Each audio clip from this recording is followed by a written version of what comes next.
What advice would you give to players who wish to continue their basketball careers and playing overseas? I mean, you just talked about, before I jump right there to your business, you just talked a little bit about your time over there and that experience. Like, what advice would you give these guys?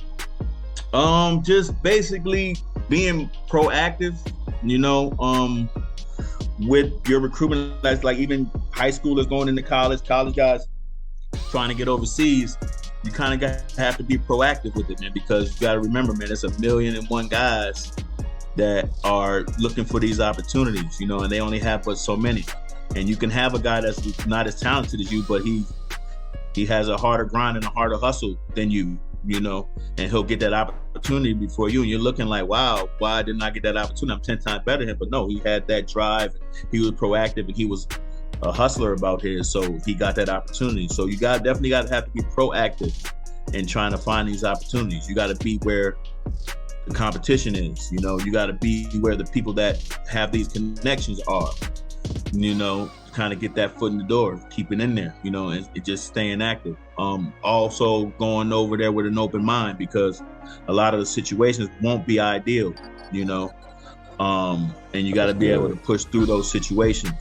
You know, we're not flying to every game. We're on the bus. You know, sometimes you may get paid a couple weeks late or something like that. You got to be prepared. And that also goes back into finding good agents and good representation. That's going to put you in ideal situations. But even still, it's not going to be like back home. You know, and just also being over there and just being respectful to the country that you're in, because a lot of these places, you know, they're not as rich economically, you know, as the United States, you know. So and that's one thing that I learned.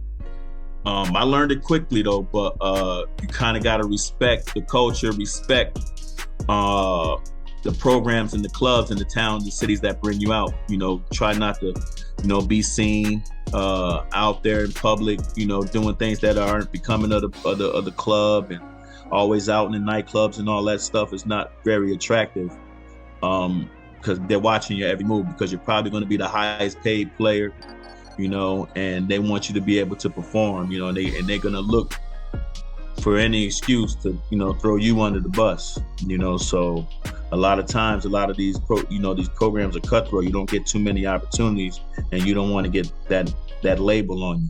You know, so just be mindful, watch what you're doing, you know, being respectful of the club and the culture in the town, the city that you play for.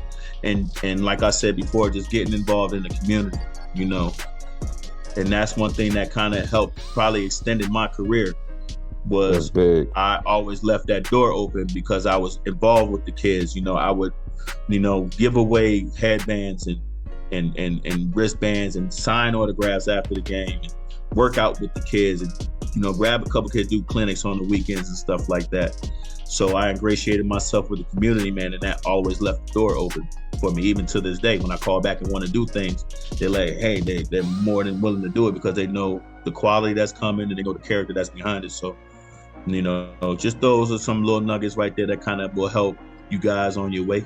And also being good with your money too, once you do get opportunities, because, you know, these contracts don't last forever, and you're not making, you know, well, some people can make NBA type money, but you want to be smart with your money and smart with what you're doing, because that ball stops bouncing eventually, and you want to have a nice little cushion when you come back home.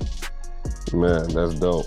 Man, thanks for, you know, cueing the listeners in on that.